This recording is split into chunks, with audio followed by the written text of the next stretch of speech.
السلام علیکم ورحمۃ اللہ وبرکاتہ نحمدہ ونصلی علی رسولہ الکریم اما بعد رب اشرح لی صدری ویسر لی امری واحلل عقدۃ من لسانی یفقہوا قولی رب یسر ولا تعسر وتمم بالخیر وبک نستعین آمین یا الہی آمین۔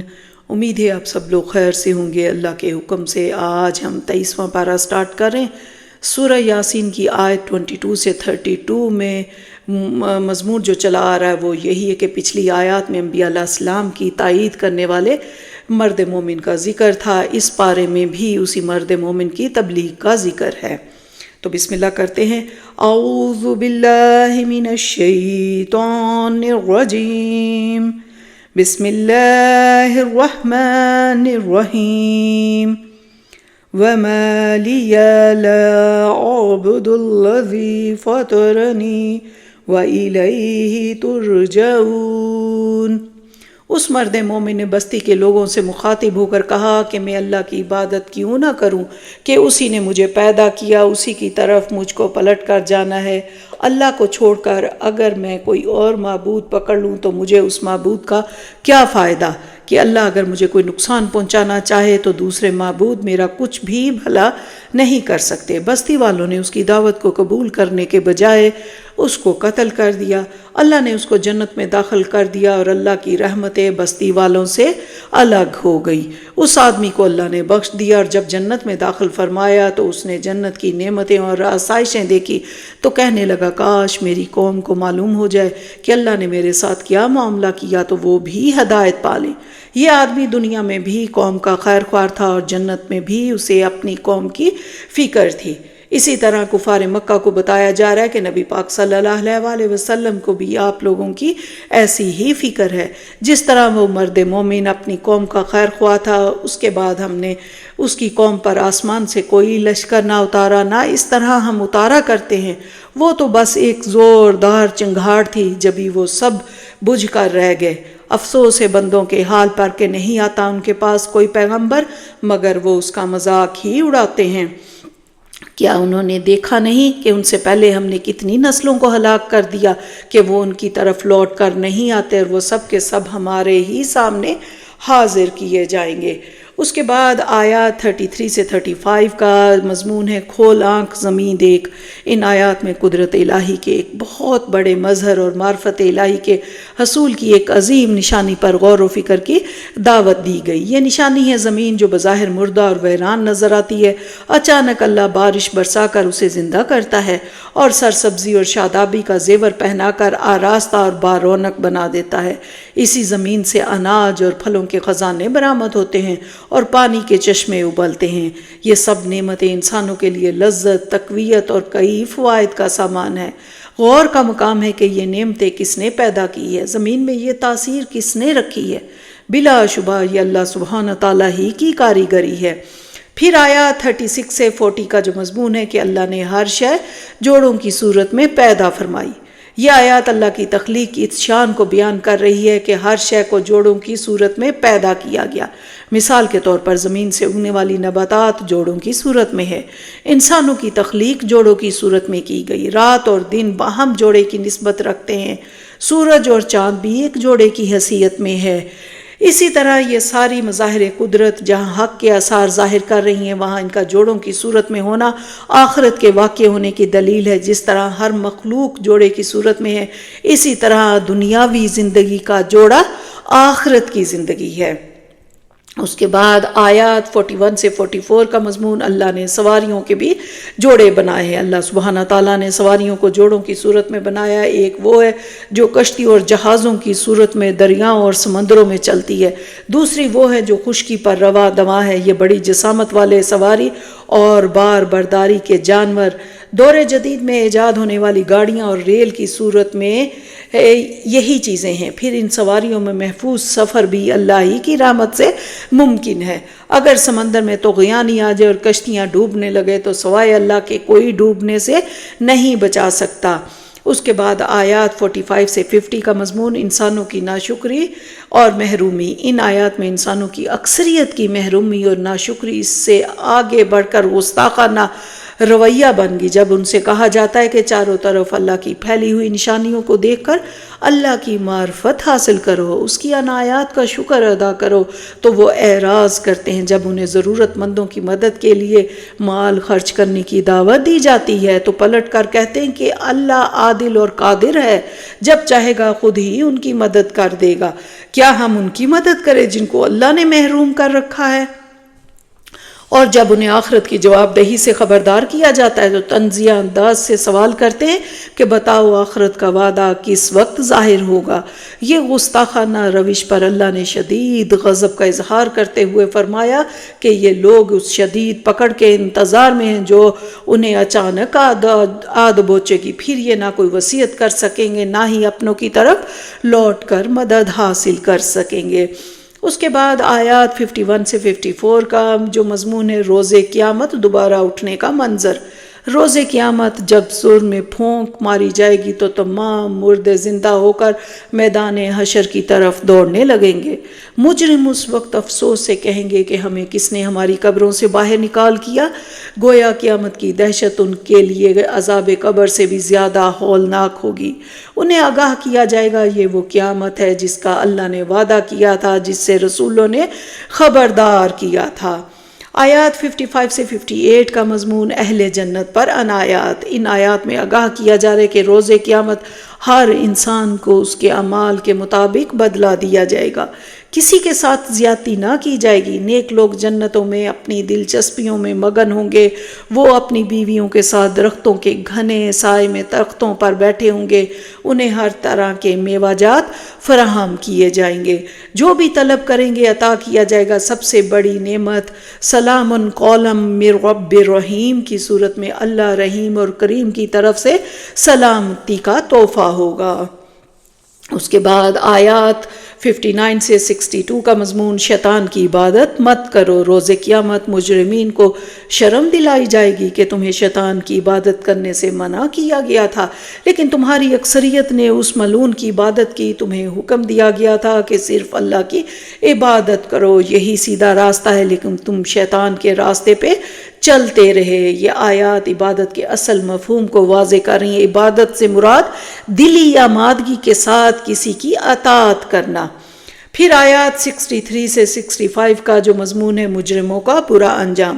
روز قیامت مجرموں سے بولنے کی صلاحیت چھین لی جائے گی اور کوئی کلام نہ کر سکیں گے، البتہ ان کے ہاتھ اور پاؤں گواہی دیں گے کہ انہوں نے کیا کیا جرائم کیے، کیا کیا گناہ کیے۔ ان کے گناہ ثابت ہو جائیں گے اور انہیں حکم دیا جائے گا اب اس جہنم کا ایندھن بن جاؤ جس سے تمہیں دنیا میں خبردار کیا گیا تھا۔ اللہم لا تجعلنا منہم۔ پھر آیات 66 سے 67 کا جو مضمون ہے اللہ دنیا میں پردہ پوشی فرماتا ہے۔ یہ اللہ کا احسان ہے کہ دنیا میں گناہ گاروں کے جرائم کی پردہ پوشی فرماتا ہے، ورنہ یہ بھی ممکن تھا کہ اللہ نافرمانوں کو دنیا میں ہی اندھا کر دیتا اور پھر وہ گستاخ آنکھوں سے کچھ بھی نہ دیکھ سکتے۔ یہ بھی ہو سکتا تھا کہ اللہ مجرموں کی صورتیں بگاڑ دیتا اور وہ کسی کو شکل دکھانے کے قابل نہ رہتے۔ اللہ فوری سزا دینے کے بجائے مہلت دیتا ہے۔ آیات پھر 68 سے 70 کا جو مضمون ہے انسان کی بے بسی اور قرآن شاعری نہیں ہے۔ یہ آیات ہر انسان کو اس کی عاجزی اور بے بسی کا احساس دلا رہی ہے۔ جوانی کے بعد جوں جوں انسان کی عمر بڑھتی ہے اس کی جسمانی اور ذہنی صلاحیتیں کمزور ہونا شروع ہو جاتی ہیں۔ یہ اس بات کی دلیل ہے کہ انسان عاجز اور اللہ قادر مطلق ہے۔ اس حقیقت کا ادراک انسان کو تکبر سے محفوظ رکھتا ہے۔ پھر ہی اللہ نے قرآن حکیم کی عظمت کے بیان پر مشتمل اگلی آیت ہے کہ اللہ نے کفار کے اس اعتراض کو رد کر دیا کہ قرآن کسی شاعر کا کلام ہے۔ شاعر کی شاعری کا مقصد لوگوں سے داد و تحسین وصول کرنا ہوتا ہے، وہ اکثر و بیشتر لوگوں کی خواہشات کے مطابق کلام پیش کرتا ہے۔ اس کے برعکس قرآن حکیم لوگوں کو ان کے گناہوں پر متوجہ کر کے اصلاح کی دعوت دے رہا ہے۔ ایسی دعوت تو لوگوں کی اکثریت پر گراں گزرتی ہے۔ قرآن بڑی وضاحت کے ساتھ کائنات کے اصل حقائق کی یاد دہانی کرا رہا ہے۔ جو لوگ زندہ ہوتے ہیں، جن کے ضمیر زندہ ہوتے ہیں، وہ اس قرآن سے سیدھی راہ کی ہدایت پا لیتے ہیں۔ اس کے برعکس جو لوگ خواہشات نفس کی پیروی کرتے کرتے روح ربانی کو خاکی وجود میں دفن کر چکے ہوتے ہیں، وہ قرآن کی برکات سے فیض حاصل نہ کر سکیں گے۔ اللہ اکبر۔ اس کے بعد آیات 71 سے 73 کا مضمون چوپائے اللہ کی بڑی نعمت ہیں۔ یہ آیات اللہ کی انسانوں کے لیے ایک بہت بڑی نعمت یعنی چوپایوں کا ذکر کری۔ یہ چوپائے اللہ نے پیدا کیے لیکن انسان ان کے مالک بنے ہوئے ہیں۔ یہ چوپائے بہت طاقتور ہیں لیکن انسان کے سامنے عاجز ہیں۔ انسان انہیں اپنی سواری اور بار برداری یعنی بوجھ اٹھانے کے لیے استعمال کرتا ہے۔ ان میں سے جو حلال ہیں انہیں انسان ذبح کر کے اپنی خوراک کے طور پر استعمال کرتا ہے، اور جن سے انسان کئی فوائد حاصل کرتا ہے، مثلا ان کی کھالوں سے چمڑے کی مصنوعات بناتا ہے، چربی سے گھی صابن بناتا ہے، فضلے کو کھاد کے طور پر استعمال کرتا ہے، اور زراعت کے لیے زمین تیار کرنے کا کام کرتا ہے، جو انسان کو دودھ جیسی عظیم نعمت وافر مقدار میں فراہم کرتے ہیں۔ اس کے بعد آتا ہے کہ آیات 74 سے 75 کا مضمون اللہ کے سوا کوئی کام نہیں آ سکتا۔ ان آیات میں آگاہ کیا گیا کہ مشرکین مکہ نے فرشتوں کو اللہ کی بیٹیاں قرار دے کے معبود بنا لیا۔ انہیں امید ہے کہ روز قیامت یہ فرشتے ان کی مدد کریں گے۔ حقیقت یہ ہے کہ فرشتے تو اللہ کے سامنے ایسے لاچار ہیں کہ وہ اپنی بھی مدد نہیں کر سکتے، البتہ وہ شرک کو سخت ناپسند کرتے ہیں۔ روز قیامت شرک کرنے والوں کو گرفتار کر کے اللہ کی عدالت میں پیش کریں گے۔ پھر آیات 76 سے 80 کا مضمون ہے کیا اللہ بوسیدہ ہڈیوں کو زندہ کر سکتا ہے؟ یہ آیات نبی صلی اللہ علیہ وسلم کے لیے دلجوئی کا مضمون بیان کر رہی ہیں۔ یہ آیات بار بار قرآن پاک میں آ رہی ہیں۔ آپ صلی اللہ علیہ وسلم کی دعوت کو کفار بے بنیاد اعتراضات پیش کر کے ٹھکرا رہے تھے۔ آپ صلی اللہ علیہ وسلم کو تسلی دی گئی کہ یہ جو کچھ کر رہے ہیں اور مزید کیا ناپاک ارادے رکھتے ہیں اللہ سب جانتا ہے۔ وہ اعتراضات کرتے ہیں کہ اللہ مردہ انسانوں کی بوسیدہ ہڈیوں کو کیسے زندہ کرے گا؟ کیا وہ بھول چکے کہ اللہ نے انہیں ایک گندے پانی کی بوند سے پیدا کیا؟ کیا جس خالق نے پہلی بار پیدا کیا وہ دوبارہ پیدا کرنے پر قدرت نہیں رکھتا؟ بلا شبہ وہ خالق ہے، جو چاہے سو پیدا کر سکتا ہے۔ پھر آیات 81 سے 83 کا مضمون وسیع و عریض کائنات کا خالق ہر انسان کو دوبارہ زندہ کرے گا۔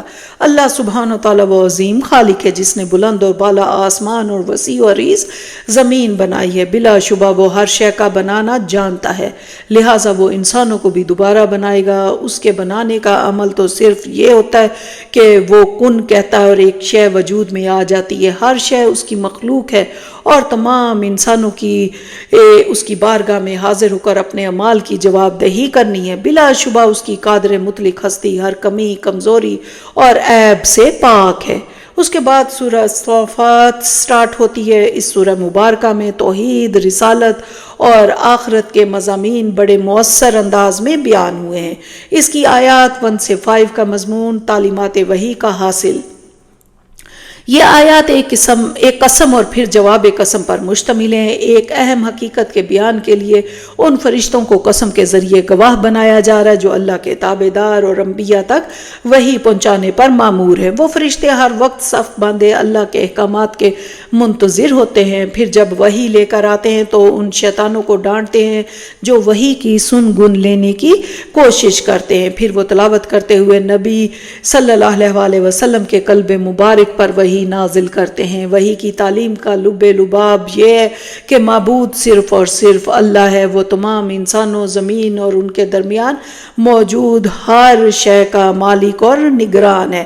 کائنات کی ہر شے اس کی نظر کرم کی محتاج ہے۔ پھر آیات 6 سے 10 کا مضمون ہے وحی کی حفاظت۔ ان آیات میں وحی باری تعالیٰ کی شیاطین سے حفاظت کا ذکر ہے۔ آسمان پر نظر آنے والے ستارے در حقیقت آسمان کی سجاوٹ کا ذریعہ ہے، البتہ یہی ستارے وحی کی حفاظت کے لیے بھی حفاظتی چوکیاں ہیں۔ ان میں وحی کے محافظ فرشتے موجود رہتے ہیں۔ جب وحی کا نزول ہوتا ہے تو شیاطین جن وحی کی سن گن لینے کی کوشش کرتے ہیں۔ محافظ فرشتے انہیں مار بھگاتے ہیں۔ اگر کوئی شیطان وحی کا کوئی لفظ سننے میں کامیاب ہو جاتا ہے تو یہ فرشتے شہاب ثاقب کے ذریعے اسے ہلاک کر دیتے تھے۔ آیات 11 سے 19 کا جو مضمون ہے، کیا خالق ارض و سما انسان کو دوبارہ زندہ نہیں کر سکتا؟ اللہ سبحانہ تعالیٰ نے ایک ایسی کائنات بنائی جو وسیع و عریض اور طرح طرح کی مخلوقات پر مشتمل ہے۔ اس عظیم خالق نے انسان کو غارے سے بنایا، کیا وہ مرنے کے بعد انسانوں کو دوبارہ زندہ نہیں کر سکتا؟ بلا شبہ کر سکتا ہے، لیکن ہٹ دھرم مخالفین یہ حقیقت تسلیم کرنے کو تیار نہ تھے۔ انہیں یہ عمل جادو نظر آتا تھا کہ مرنے کے بعد انہیں اور ان کے باپ دادا کو پھر سے زندہ کر دیا جائے گا۔ جواب دیا گیا کہ یہ عمل ہو کر رہے گا، نہ صرف تمام انسان سور کی ایک ہی آواز پر زندہ ہوں گے بلکہ اللہ کی بارگاہ میں عاجزی کے ساتھ سر جھکائے پیش بھی ہوں گے۔ اس کے بعد آیات 20 سے 26 کا مضمون میدان حشر کا ایک منظر، مرنے کے بعد زندگی کی خبر کو جھٹلانے والے روز قیامت حیران اور پریشان ہوں گے، حسرت سے کہیں گے یہ تو بدلے کا دن آ گیا۔ جواب دیا گیا، ہاں یہ وہی بدلے کا دن ہے جسے تم جھٹلاتے تھے۔ اب تمام مجرموں، ان کے باطل معبودوں اور دنیا دار رہنماؤں کو ایک ساتھ جمع کر دیا جائے گا۔ اللہ ان سے پوچھے گا، آج تم سب ایک دوسرے کی مدد کیوں نہیں کر رہے؟ مدد تو درکنار، اس روز ہر مجرم دوسرے پر اپنی گمراہی کا الزام لگا کر خود کو بے گناہ ثابت کرنے کی ناکام کوشش کر رہا ہوگا۔ اس کے بعد آیات 27 سے 34 کا مضمون، دنیا دار لیڈروں کا اپنے پیروکاروں کو کوڑا جواب۔ میدان حشر میں مجرمین اپنے لیڈروں کو الزام دیں گے کہ تم نے ہی ہمیں گمراہ کیا۔ لیڈر پلٹ کر کہیں گے، تم خود ہی دنیا کی لذتوں سے فائدہ اٹھانے کے لیے ہمارے پیروکار بنے تھے، ہمارا تم پر کوئی اختیار نہیں تھا بلکہ تم خود ہی سرکش تھے۔ ہم نے اپنے مقاصد کے حصول کے لیے تمہیں گمراہ کن تصورات دیے، تم نے اپنے مفادات کے لیے ہماری پیروی کی۔ اب اللہ کی طرف سے عذاب کا فیصلہ ہو چکا ہے، ہم سب کو عذاب کا مزہ ہر صورت میں چکھنا ہے۔ اللہ اکبر۔ اس کے بعد آیات 35 سے 39 کا مضمون، گستاخان رسول صلی اللہ علیہ وسلم پر اللہ کا غضب۔ اللہ کے رسول جب مجرمین کو دعوت توحید دیتے تو وہ آپ صلی اللہ علیہ وسلم کا مذاق اڑاتے، توہین آمیز اور تنزیہ انداز میں گستاخی کرتے کہ ہم ایک شاعر اور پاگل کی باتوں میں آ کر اپنے معبودوں کو چھوڑ دیں۔ حالانکہ اللہ کے رسول نہ شاعر ہیں نہ پاگل، بلکہ حق و صداقت کے پیکر اور تمام سابقہ رسولوں کی تعلیمات کی تصدیق کرنے والے ہیں۔ مجرموں کو اللہ کے رسول کی شان میں گستاخی کی سزا مل کر رہے گی، ان قریب ان کی گستاخیاں عذاب کی صورت میں ان پر مسلط کر دی جائیں گی۔ اس کے بعد آیات 40 سے 49 کا مضمون، اہل جنت پر اللہ کی عنایات۔ نیکی پر عمل پیرا وہی ہو سکتا ہے جسے اللہ پسند فرما لے۔ یہ لوگ جنت کی اعلیٰ اور لازوال نعمتوں سے لطف اندوز ہوں گے، وہاں ان کی مہمانوں کی طرح عزت کی جائے گی، انہیں لذیذ میوجات عطا کیے جائیں گے، شاندار تختوں پر بیٹھ کر ایسی پاکیزہ شراب نوش کریں گے جس سے نہ نشہ ہوگا نہ ہی سر چکرائے گا۔ ان کی تسکین کے لیے نیچی نگاہیں رکھنے والی حیادار بیویاں ہوں گی۔ اس کے بعد اللہ ہمیں جنت کی یہ تمام نعمتیں عطا فرمائے، آمین۔ پھر اس کے بعد آیات 50 سے 57 کا مضمون، اہل جنت کا باہمی مکالمہ۔ جنت میں ایک فرد دوسرے سے کہے گا، دنیا میں میرا ایک ساتھی تھا، وہ اس حقیقت کو جھٹلاتا تھا کہ مردہ انسانوں کو دوبارہ زندہ کیا جائے گا۔ اس جنتی سے کہا جائے گا کہ کیا تم اس گمراہ ساتھی کا انجام دیکھنا چاہتے ہو؟ اب وہ اسے جہنم کے عین وسط میں عذاب میں مبتلا دیکھے گا۔ اس سے کہے گا، اگر میں تمہاری بات مان لیتا تو آج تمہاری طرح برباد ہو جاتا۔ یہ مجھ پر اللہ تعالیٰ کا خاص کرم ہوا کہ میں نے تمہارے گمراہ کن تصورات کو قبول نہ کیا۔ آیات 58 سے 61 کا مضمون ہے مقابلے کا اصل میدان۔ ان آیات میں بشارت دی گئی کہ جنت کی نعمتیں ہمیشہ ہمیشہ کے لیے ہیں۔ جنت کا حصول ایسی عظیم کامیابی ہے جس کے بعد کسی ناکامی کا امکان نہیں۔ ترغیب دی گئی کہ مقابلہ کرنے والوں کو اس کامیابی تک پہنچنے کے لیے مقابلہ کرنا چاہیے۔ مقابلے کا اصل میدان دنیا میں ایک دوسرے سے بازی لے جانا نہیں، بلکہ جنت کے حصول کی کوشش اور اس میں بھی بلند سے بلند درجوں تک پہنچنے کے لیے خواہشات نفس، مال اور جان کی قربانیاں دینا ہے۔ پھر آیات 62 سے 68 کا مضمون ہے جہنمیوں کا برا حال۔ یہ آیات اہل جہنم کے برے حال کی منظر کشی کر رہی ہیں۔ ان بد نصیبوں کو زقوم کے درخت سے پھل کھانے پڑیں گے۔ یہ درخت جہنم کی گہرائیوں سے نکلے گا۔ کافروں کے لیے اس درخت کا ذکر ایک فتنہ بن چکا ہے۔ وہ حیران ہے کہ آگ میں سے درخت کیسے نکل سکتا ہے۔ حقیقت یہ ہے کہ اللہ جو چاہے سو کر سکتا ہے۔ اس درخت کا پھل شیطان کے سر کی طرح ہوگا۔ اہل جہنم مجبور ہوں گے کہ اسے کھا کر اپنے پیٹ بھریں، پھر انہیں کھولتا ہوا پانی پینا پڑے گا۔ کھولتے ہوئے پانی سے گھبرا کر بھاگیں گے تو دہکتی ہوئی آگ میں جا گریں گے۔ اللہ اکبر، اللہم اجرنا من النار۔ اس کے بعد آیات 69 سے 74 کا مضمون جہنم میں جانے کا سبب۔ ان آیات میں آگاہ کیا گیا کہ جہنم میں جانے کا ایک سبب گمراہ باپ دادا کی پیروی ہے۔ بد نصیب جہنمیوں نے دنیا میں جان لیا تھا کہ ہمارے باپ دادا کے عقائد اور سرگرمیاں اللہ کی عطا کردہ تعلیمات کے خلاف ہیں۔ اللہ کے رسول اور نیک بندے انہیں حق کا راستہ دکھاتے رہے، لیکن انہوں نے پھر بھی باپ دادا کی پیروی کو ترجیح دی۔ انہیں یہ بھی معلوم تھا کہ ماضی میں اللہ کے احکامات کو جھٹلانے والوں کا کتنا برا انجام ہو چکا۔ اس کے باوجود انہوں نے حق کی پیروی سے انکار کیا۔ نتیجہ یہ نکلا کہ وہ دنیا میں برباد ہوئے اور آخرت میں بھی جہنم کے عذاب میں مبتلا ہوں گے۔ پھر آیات 75 سے 82 کا مضمون حضرت نوح کی عظمت۔ یہ آیات حضرت نوح کی عظمت اور بلند رتبہ کے بیان پر مشتمل ہے۔ اللہ نے ظالم قوم کے مقابلے میں ان کی فریاد سنی، انہیں اہل ایمان محفوظ اور سلامت رکھا۔ پھر بقیہ نسل انسانی انہی کی اولاد سے آگے بڑھی، گویا اللہ نے انہیں آدم ثانی کا مقام عطا فرمایا۔ ان کے حق میں تا قیامت دعائے سلامتی اور تحسین کے کلمات لوگوں کی زبان پر جاری کر دیے، انہیں صاحب ایمان ہونے اور درجہ احسان پر فائز ہونے کی سند عطا کی، اور ان کے دشمنوں کو اس طرح برباد کیا کہ وہ رہتی دنیا تک عبرت کا نشان بن گئے۔ پھر آیات 83 سے 98 میں حضرت ابراہیم کا واقعہ۔ حضرت ابراہیم ایک ایسے بت شکن جوان مرد تھے جنہوں نے اپنی باطن میں خواہشات نفس کے بتوں کو توڑا اور باہر پتھر کے بتوں کو ٹکڑے ٹکڑے کر دیا۔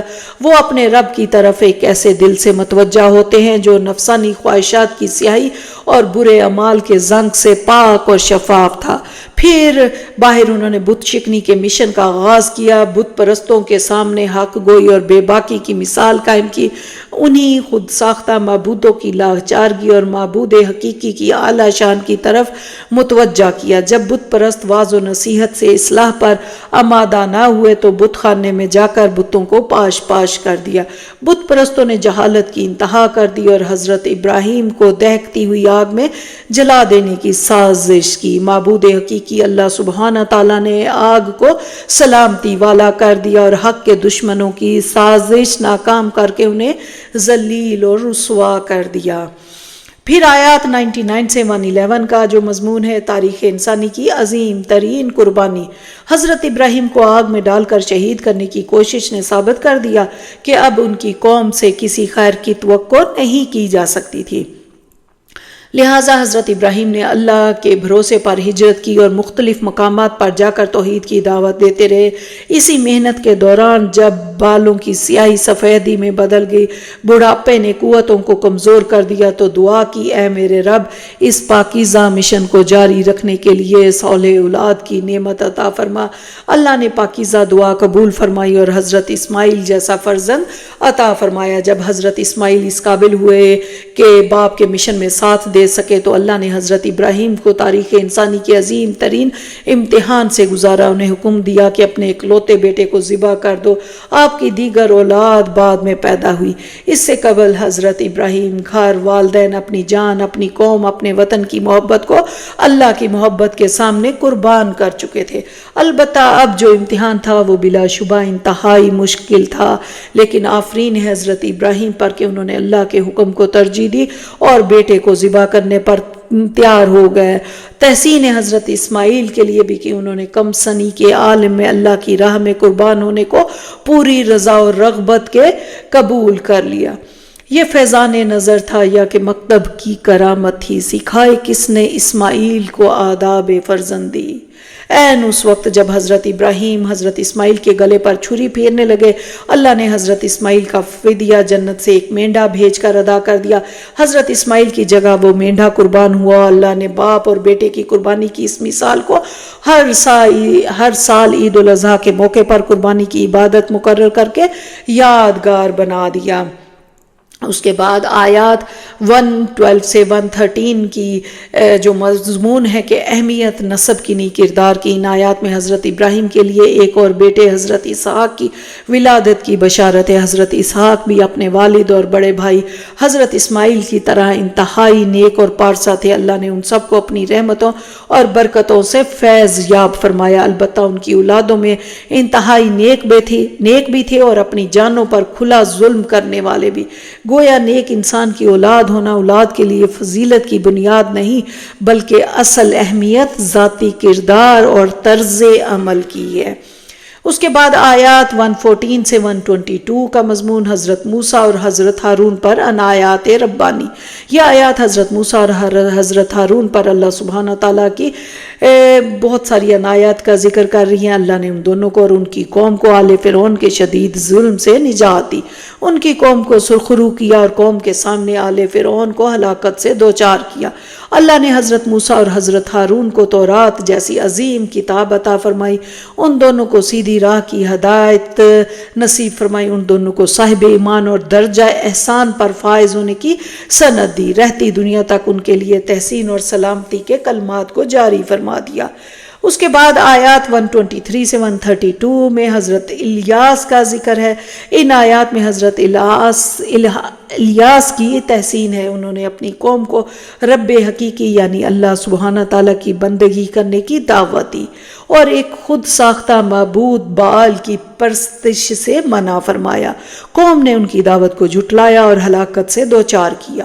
حضرت الیاس سرخرو ہوئے، اللہ نے ان کے محسن ہونے کا اعلان فرمایا اور تا قیامت ان کے لیے کلمات خیر کو لوگوں کی زبانوں پر جاری کر دیا۔ اس کے بعد ہم دیکھتے ہیں آیات 133 سے 138 میں حضرت لوط پر اللہ کا احسان۔ حضرت لوط کی دعوت پر ان کی قوم کا کوئی فرد بھی ایمان نہ لایا، یہاں تک کہ ان کی بیوی بھی صدق دل سے ایمان لانے سے محروم رہی۔ اللہ نے حضرت لوط ان کے اہل ایمان گھر والوں کو محفوظ رکھا اور ان کی بیوی سمیت پوری قوم کو بدترین عذاب سے دوچار کیا، ان کی تمام بستیوں کو الٹ دیا۔ طویل عرصے تک ان بستیوں کے کھنڈرات نشان عبرت بنے رہے۔ مشرکین مکہ شام کے سفر کے دوران ان کھنڈرات کو دیکھتے رہے لیکن افسوس کے سبق حاصل کرنے سے محروم رہے۔ پھر آیات 139 سے 148 کا مضمون حضرت یونس کے لیے بخشش اور کرم۔ حضرت یونس اللہ کی طرف سے اجازت آنے سے قبل ہی قوم کو چھوڑ کر ہجرت کر گئے۔ اللہ نے انہیں امتحان سے گزارا اور سمندری سفر کے دوران ایک مچھلی کا لقمہ بن گئے، البتہ اللہ نے انہیں مچھلی کے پیٹ میں زندہ رکھا۔ وہ اپنی غلطی پر اللہ سے بخشش طلب کرتے رہے اور اللہ کی تسبیح بیان کرتے رہے۔ اللہ نے ان کی فریاد سنی اور مچھلی کو حکم دیا کہ انہیں خشکی پر اگل دے۔ اللہ نے ایک ایسی بیل ان کے قریب اگا دی جس سے ان کے زخمی جسم کو کیڑوں سے محفوظ کر دیا اور بیل پر لگنے والے پھل نے ان کے لیے دوا کا کام کیا۔ پھر ان کی قوم گناہوں سے تائب ہو کر انہیں ڈھونڈتی ہوئی آن پہنچی اور ان کی رسالت پر صدق دل سے ایمان لے آئی۔ تب اللہ نے اس قوم کو ایک مدت تک اپنی نعمتوں اور برکتوں کا انعام عطا فرمایا۔ آیات 149 سے 157 کا مضمون مشرکین مکہ کا جھوٹا عقیدہ۔ مشرکین مکہ فرشتوں کو اللہ کی بیٹیاں قرار دیتے تھے۔ حیرت ہے کہ اپنی ہاں بیٹی پیدا ہو تو اسے باعث شرم سمجھتے اور زندہ دفن کرنے کا جرم کرتے، لیکن اللہ کی طرف بیٹیاں منسوب کر دی۔ ان کا یہ عقیدہ سفید جھوٹ ہے جس کے لیے ان کے پاس کوئی ثبوت نہیں۔ بلا شبہ اس قسم کے گمراہ کن تصورات رکھنا بہت بڑا ظلم اور ناانصافی ہے۔ آیات 158 سے 163 کا مضمون جنات کا اللہ کے ساتھ کوئی رشتہ نہیں۔ مشرکین فرشتوں کو اللہ کی بیٹیاں قرار دیتے تھے۔ جب ان سے پوچھا جاتا کہ فرشتوں کی مائیں کون ہیں تو بڑے بڑے جنوں کی لڑکیوں کو فرشتوں کی مائیں قرار دے دیتے، گویا جنوں کی نسبت بھی اللہ سے قائم کر دیتے۔ البتہ جنات اللہ کی مخلوق ہیں، اس کے سامنے عاجز اور لاچار ہیں۔ اللہ پاک ہے ان تمام غلط تصورات سے جو مشرکین نے قائم کر رکھے ہیں۔ مشرکین مشرکین اور ان کے خود ساختہ معبود کمزور اور بے اختیار ہیں، وہ کسی ایک انسان کو بھی گمراہ نہیں کر سکتے۔ گمراہ وہی ہوتے جو خود ہی خواہشات نفس کی پیروی کر کے دنیا کی عارضی اور فانی لذتوں کے طلبگار بنتے ہیں۔ اس کے بعد آیات 164 سے 166 کا مضمون فرشتوں کا اصل مقام۔ فرشتے اللہ کی بیٹیاں نہیں بلکہ اس کی فرما بردار مخلوق ہے، ان میں باہم درجہ بندی ہے، کچھ فرشتے اللہ کے مقرب اور اونچے مرتبے کے حامل ہیں، البتہ تمام فرشتے خواہ ان کا مرتبہ بلند ہو یا کم ہر وقت اللہ کے سامنے صفیں باندھ کر کھڑے رہتے ہیں، وہ اللہ کی تسبیح کرتے رہتے ہیں اور ہر وقت اس کے حکم کے منتظر رہتے ہیں۔ آیات 167 سے 170 کا مضمون مشرکین مکہ کے لیے وعید۔ مشرکین مکہ نبی صلی اللہ علیہ وسلم کی نبوت کے ظہور سے پہلے دعویٰ کرتے تھے اگر ہماری طرف کوئی رسول بھیجے گئے، کوئی کتاب نازل کی گئی تو ہم ماضی کی قوموں کی طرح حق کا انکار نہیں کریں گے بلکہ حق کا ساتھ دے کر اللہ کے خاص بندے بن جائیں گے۔ اب جب کہ ان کی طرف رسول حق لے کر آ گئے تو وہ رسول صلی اللہ علیہ وسلم اور ان کی تعلیمات کا انکار کر رہے ہیں، ان قریب انہیں اس روش کے برے انجام کی خبر ہو جائے گی۔ پھر آیات 171 سے 173 کا مضمون رسول غالب رہیں گے۔ ان آیات میں رسولوں سے متعلق اللہ کی ایک سنت کا بیان ہے، جس نبی کو اللہ نے اتمام حجت کے لیے کسی معین قوم کی طرف بھیجا وہ نبی رسول قرار پائے۔ رسول کے بارے میں اللہ کا دستور یہ تھا کہ وہ ہمیشہ قوم کے مقابلے میں غالب رہیں گے، وہ اللہ کے نمائندے بن کر قوم کے سامنے جاتے تھے۔ اللہ کا نمائندہ کبھی مغلوب نہیں ہو سکتا۔ اللہ نے پوری قوموں کو ہلاک کر دیا لیکن رسول اور ان پر ایمان لانے والے ساتھیوں کو محفوظ رکھا۔ اس کے بعد ہم آیات 74 سے 179 میں نبی صلی اللہ علیہ وسلم کی دلجوئی دیکھتے ہیں۔ اللہ کی طرف سے 2 اور 2 4 کی طرح واضح تعلیمات سامنے آنے کے باوجود مخالفین حق کا انکار کرتے تھے، ان کی اس روش پر نبی غمگین اور دل گرفتہ ہوتے تھے۔ اللہ نے اپنے حبیب صلی اللہ علیہ وسلم کی دلجوئی فرماتے ہوئے ارشاد فرمایا کہ آپ مخالفین کی باتوں کا زیادہ اثر نہ لیں، یہ لوگ حق کی مخالفت میں انتہائی سرکش ہو رہے ہیں اور آپ صلی اللہ علیہ وسلم سے عذاب لانے کا مطالبہ کر رہے ہیں۔ ان قریب ان پر عذاب آنے والا ہے، اس وقت ان کا برا انجام ہوگا۔ آپ صلی اللہ علیہ وسلم ان کی پرواہ نہ کریں اور انہیں ان کے حال پر چھوڑ دیں۔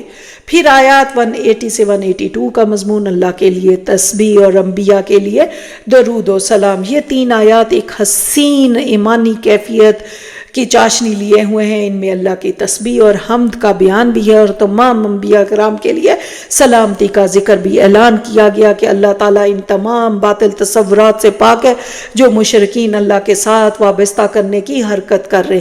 ان تصورات کے برعکس اللہ انتہائی بلند شان کا حامل ہے، وہ تمام جہانوں کا رب حقیقی ہے، کل شکر اور ثنا صرف اور صرف اسی کے لیے۔ پھر سلامتی اور رحمت ان ہستیوں کے لیے جن کو اللہ نے پسند فرمایا اور اپنے رسول ہونے کا اعزاز عطا فرمایا۔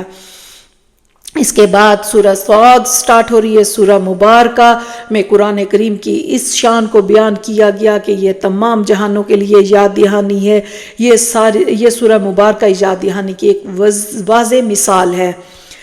اس کی آیات 1 سے 10 میں مشرکین مکہ کا گستاخانہ طرز عمل ہے۔ ان آیات میں آگاہ کیا گیا کہ قرآن کریم تو ایک مؤثر یاد دہانی ہے، البتہ مشرکین مکہ اسے ہدایت حاصل نہ کر سکیں گے کیونکہ وہ نفس پرستی کی آخری انتہا پر ہے۔ اس کا مظہر ان کا تکبر اور ضد ہے۔ وہ نبی کی بشریت کو ان کی رسالت کی نفی قرار دے کر یا ان پر جادوگر جھوٹا ہونے کا بہتان لگا رہے ہیں۔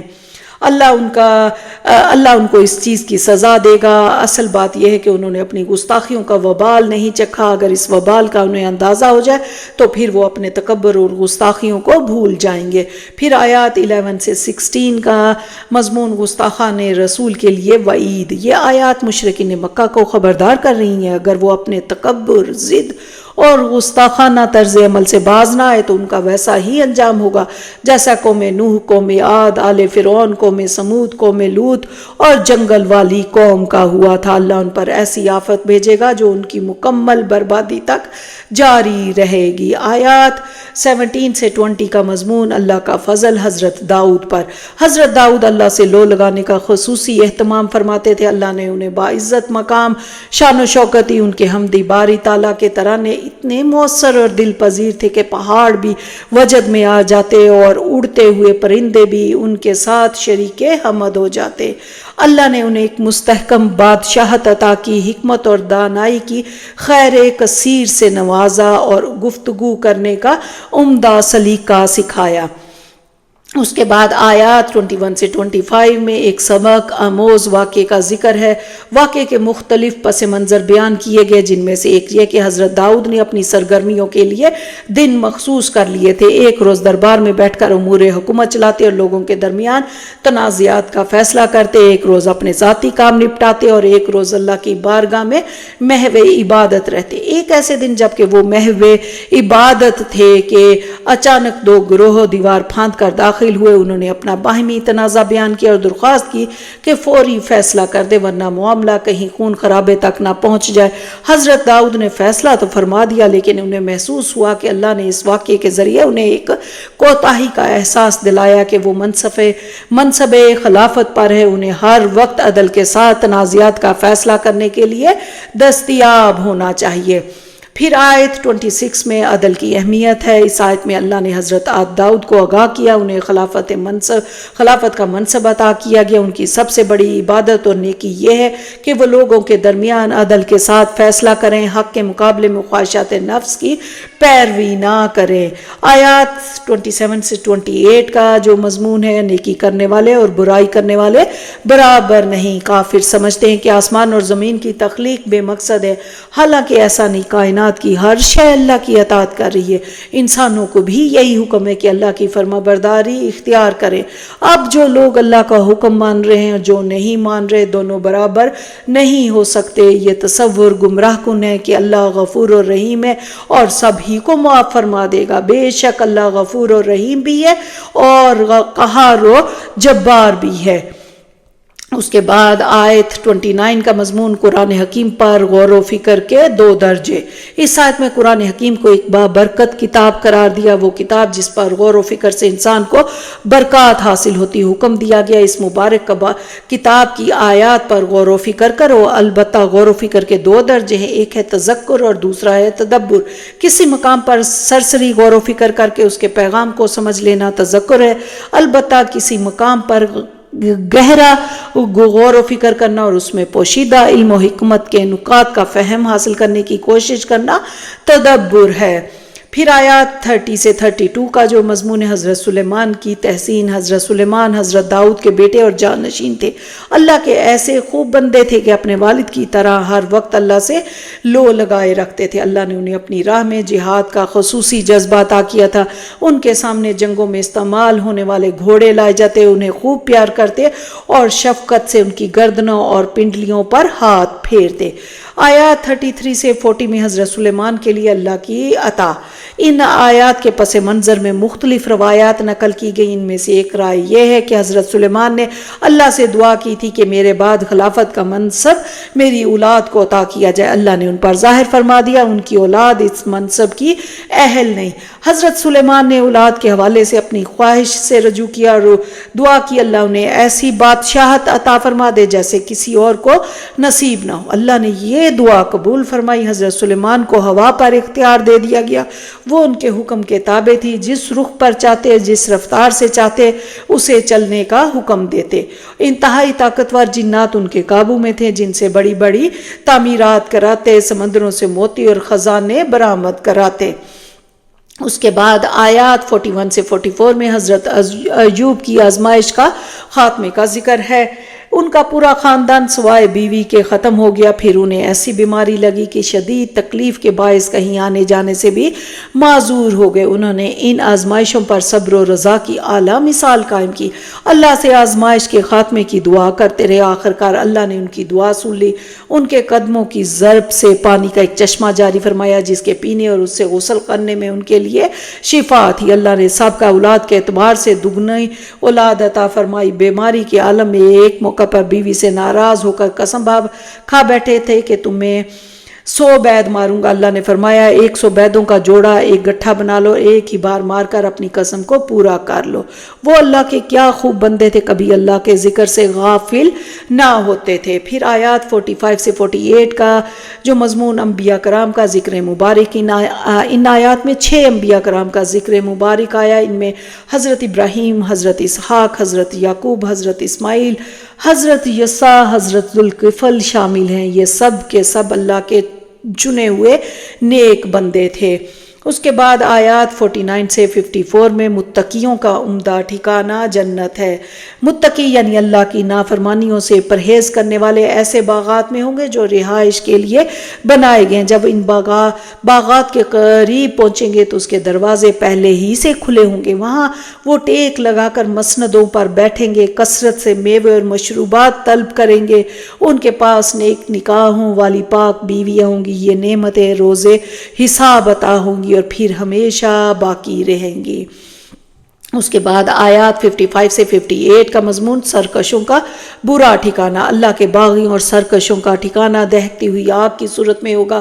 وہاں انہیں کھولتا ہوا پانی اور زخموں سے بہنے والا خون اور پینی پڑے گی۔ ان کی تواضع بھی ایسی ہی غلیظ اشیاء سے ہوتی رہے گی۔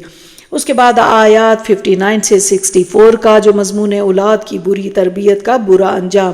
جہنم میں پہلے گمراہ والدین ڈالے جائیں گے، پھر ان کی گمراہ اولادیں۔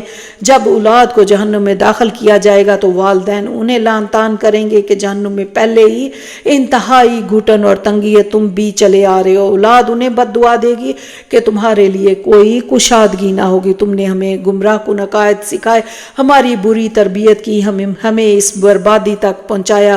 پھر اولاد اللہ سے فریاد کرے گی ہمارے ان والدین کو بڑھتا چڑھتا عذاب دے۔ اللہ اکبر۔ اس کے بعد آیات 65 سے 70 میں بندگی کی بلند ترین شان بیان ہوئی۔ ان آیات میں نبی صلی اللہ علیہ وسلم کو تلقین کی گئی کہ وہ اعلان کر دے کہ معبود حقیقی صرف اللہ ہے، وہی تمام آسمان اور زمین کا مالک اور خالق ہے، انتہائی زبردست ہے لیکن درگزر کرنے والا ہے۔ میں تو صرف نوع انسانی کو ایک عظیم خبر سے خبردار کرنے والا ہوں۔ وہ عظیم خبر یہ ہے کہ تمام انسانوں کو مرنے کے بعد دوبارہ زندہ کیا جائے گا، انہیں اپنے اعمال کا حساب دینا ہوگا۔ افسوس کہ انسانوں کی اکثریت اس عظیم خبر پر یقین نہیں کر رہی۔ مجھے نہیں معلوم کہ قیامت کا ظہور کب ہوگا۔ اس کے بعد ہے کہ اللہ کے حبیب صلی اللہ علیہ وسلم نے تو اپنی ذمہ داری پوری فرما دی، لیکن لوگوں میں سے کچھ نے ان کی بات مانی اور کچھ نے انکار کر دیا۔ اس کے بعد آیات 71 سے 74 میں عظمت انسان۔ ان آیات سے قصہ آدم و ابلیس کے بیان کا آغاز ہوتا ہے۔ اللہ نے تمام فرشتوں کو آگاہ کیا کہ میں ایک انسان کو مٹی کے گارے سے بنا رہا ہوں، جب میں اس میں اپنی روح ڈال دوں تو تم اس کے سامنے سجدے میں گر جانا۔ گویا انسان کی عظمت کا سبب اس کا خاکی وجود نہیں بلکہ اس میں موجود روح ربانی ہے۔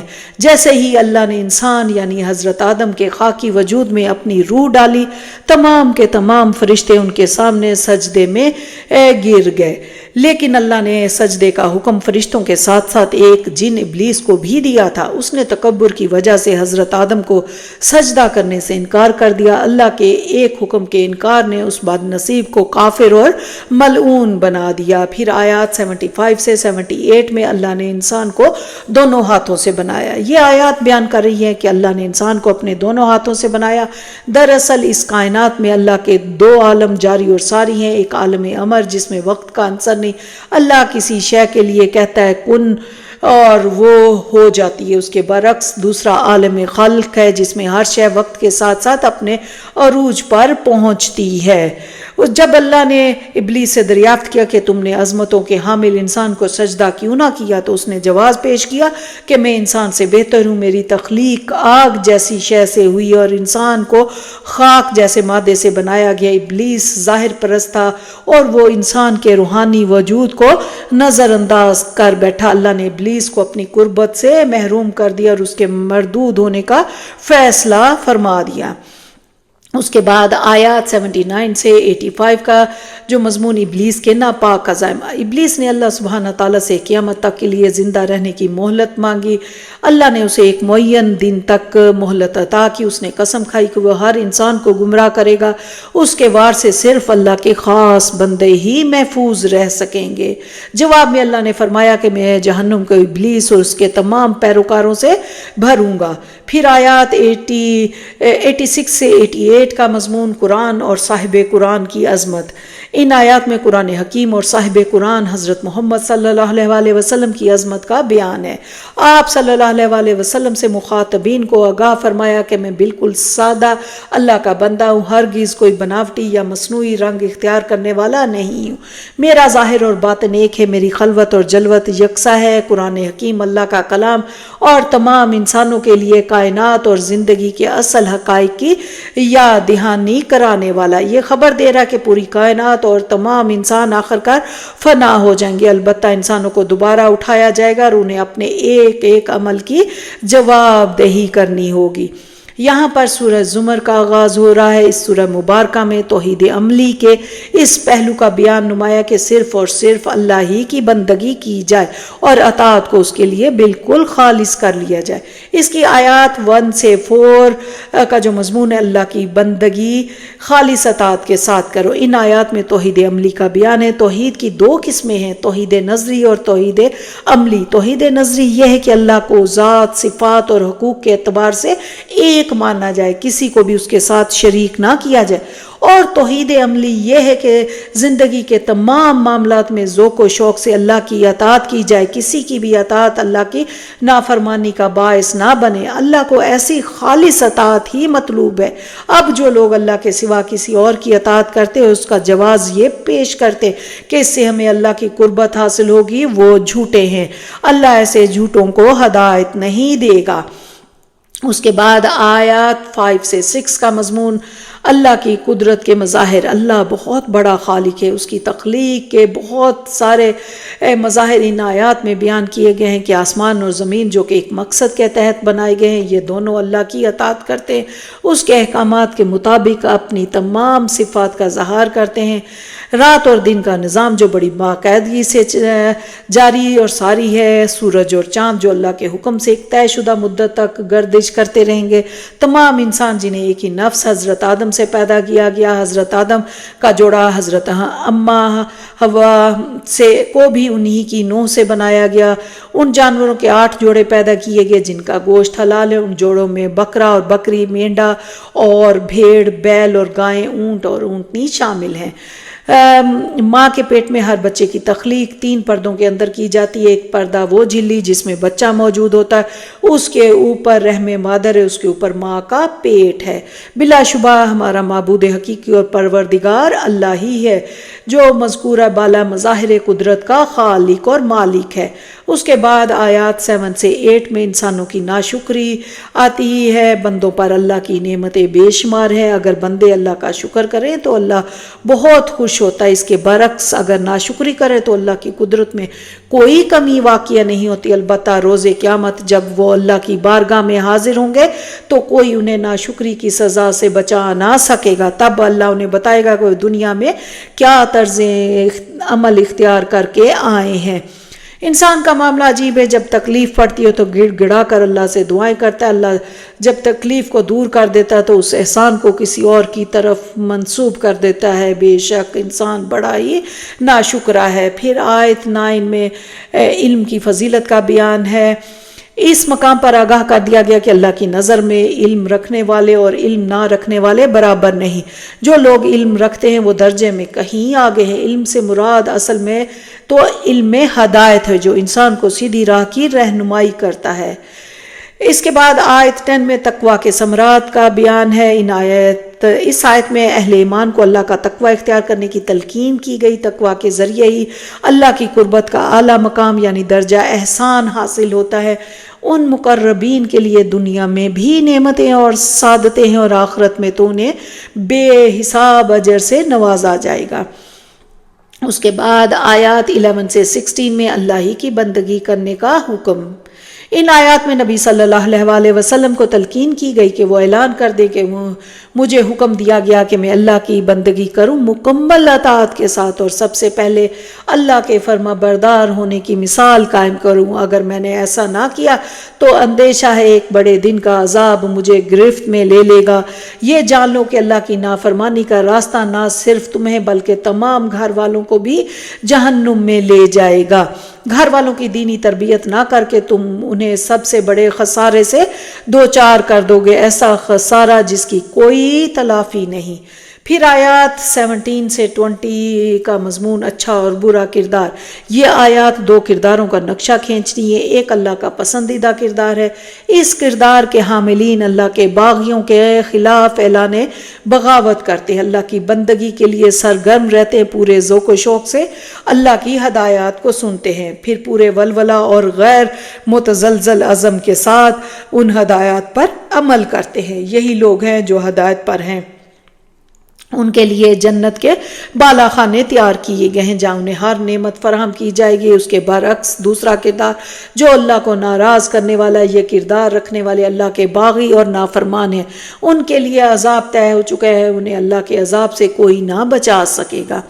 پھر آیت 21 میں انسان کی زندگی کھیتی کی مانند ہے، اللہ آسمان سے بارش برساتا ہے، اس پانی کو چشموں کی صورت میں زمین میں بہا دیتا ہے، پھر اس پانی سے کھیتی برآمد ہوتی ہے جو رفتہ رفتہ اپنے عروج کو پہنچتی ہے، پھر اس پر زوال آتا ہے، وہ زرد پڑ جاتی ہے، آخرکار چورا چورا ہو کر زمین میں بکھر جاتی ہے۔ بالکل یہی معاملہ ہماری زندگی کا ہے، بارش کی طرح روح آسمان سے آتی ہے، ہمارے خاکی وجود کے ساتھ مل کر ہمارے وجود کی تکمیل کرتی ہے، پھر کھیتی کی طرح ہم بھی اپنے عروج یعنی کہ جوانی کو پہنچتے ہیں، پھر رفتہ رفتہ بڑھاپا آتا ہے اور آخر کار مر کر مٹی میں مل جاتے ہیں۔ فرق یہ ہے کھیتی کا کوئی حساب کتاب نہیں، جبکہ ہمیں مرنے کے بعد دوبارہ زندہ ہونا ہے اور اپنے اعمال کی جواب دہی کرنی ہے۔ اس کے بعد آیت 22 کا مضمون نور ہدایت کیا ہے۔ اللہ اپنے محبوب بندوں کا سینہ اسلام یعنی اپنی فرما برداری کے لیے کھول دیتا ہے۔ ان بندوں کو اللہ کے ہر حکم میں ایک خیر، حکمت اور سکون محسوس ہوتا ہے۔ یہ ہے وہ نور ہدایت جو اللہ کی طرف سے عطا ہوتا ہے۔ اس کے برعکس جس بد نصیب کو اللہ کے احکامات ایک بوجھ محسوس ہو، اس کا دل اللہ کے ذکر سے محرومی کی وجہ سے سیاہ اور سخت ہو چکا ہے، تو ایسے لوگ کھلی گمراہی میں ہیں۔ اس کے بعد آیت 23 کا مضمون عظمت قرآن۔ بلا شبہ اللہ نے قرآن کریم کی صورت میں نہایت حسین کلام نازل فرمایا، اس کے مضامین ملتے جلتے بھی ہیں اور بار بار دہرائے بھی جاتے ہیں تاکہ غور کرنے والے اچھی طرح ان مضامین کا فہم حاصل کر لیں۔ اس حسین کلام کی ظاہری اور معنوی تاثیر ایسی ہے کہ اس کو سن کر خوف خدا رکھنے والوں کے رونگٹے کھڑے ہو جاتے، ان کے دل اللہ کے ذکر کی طرف اور ان کے جسم اللہ کی اطاعت کی طرف مائل ہو جاتے۔ یہ ہے اللہ کی ہدایت، وہ جسے چاہتا ہے عطا کرتا ہے۔ اس کے بعد آیات 24 سے 26 کا مضمون گمراہوں کا بدترین انجام۔ جو بد نصیب اللہ کے کلام پر غور و فکر کر کے ہدایت حاصل نہیں کرتے، وہ بدترین تباہی کی طرف جا رہے ہیں۔ روز قیامت بدترین عذاب ان کے چہروں پر مسلط ہوگا اور وہ چہرے کو عذاب سے بچا نہ سکیں گے۔ اس کے بعد آیات 27 سے 28 کا مضمون اللہ کا بہت بڑا انعام۔ اللہ نے قرآن کریم میں اپنی تعلیمات کی وضاحت کے لیے طرح طرح کی مثالیں بیان فرمائی ہیں تاکہ لوگ نصیحت حاصل کریں۔ پھر قرآن کریم کو زبان عربی میں نازل فرمایا، ایسی زبان جو زبان زندہ ہے اور اسے سیکھنا اور سمجھنا بڑی سہولت کے ساتھ ممکن ہے۔ پھر اس قرآن میں ہر بات سیدھی اور صاف ہے۔ بلا شبہ قرآن پڑھ کر اس کے مضامین پر غور کر کے ہم اللہ کی نافرمانی، دنیا کی رسوائی اور آخرت کے عذاب سے بچ سکتے ہیں۔ اس کے بعد آیت 29 کا مضمون توحید کا تصور۔ اس آیت میں عقیدہ توحید کی نعمت کو ایک مثال کے ذریعے واضح کیا گیا۔ اگر ایک غلام کے کئی آقا ہوں پھر وہ باہم لڑتے بھی ہوں تو ایسے غلام کی زندگی انتہائی مشکلات کا شکار ہوگی۔ اگر ایک آقا کو راضی کرے گا تو دوسرا ناراض ہوگا۔ اس کے برعکس جس غلام کا صرف ایک ہی آقا ہوگا وہ بڑے سکون میں ہوگا۔ اسی طرح صرف ایک اللہ کی بندگی انسانوں کو دوسروں کے خوف یا دوسروں کی چاپلوسی سے بچا کر نہ صرف سکون بلکہ باوقار زندگی عطا کرتی ہے۔ اس کے بعد آخری آیات جو کہ 30 اور 31 ہے، مخالفین کے ساتھ کشمکش عارضی ہے۔ ان آیات میں نبی صلی اللہ علیہ وسلم کی دل جوئی کا مضمون دوبارہ بیان ہوا۔ آپ صلی اللہ علیہ وسلم کو تسلی دی گئی کہ آج مشرکین آپ سے جھگڑ رہے ہیں، آپ صلی اللہ علیہ وسلم کی توہین کر رہے ہیں، لیکن یہ کشمکش عارضی ہے، عن قریب مشرکین بھی فنا ہو کر مٹ جائیں گے اور آپ صلی اللہ علیہ وسلم بھی دنیا سے رخصت ہو کر اپنے رفیق اعلیٰ سے جا ملیں گے۔ تب روز قیامت اللہ تبارک تعالیٰ کی بارگاہ میں ایک جھگڑا ہوگا، مشرکین اپنے جرائم سے انکار کریں گے یا دوسروں کو مورد الزام ٹھہرائیں گے، لیکن یہ سب ان کے کام نہ آئے گا، وہ اپنے جرائم کی سزا پا کر رہیں گے۔ یہاں پر 23واں پارہ مکمل ہوتا ہے۔ اب ہم اس میں غور و فکر اور عمل کے کچھ پوائنٹس دیکھتے ہیں۔ سب سے پہلے سورہ یاسین میں ایک مرد مومن کا عمل ہمارے لیے بہترین نمونہ ہے۔ حق کی گواہی دینے کے لیے دور سے دوڑتا ہوا آیا، توحید کی دعوت میں حکیمانہ انداز اختیار کیا، اپنی ذات سے بات شروع کی کہ کیوں نہ میں اس ہستی کی عبادت کروں جس نے مجھے پیدا کیا۔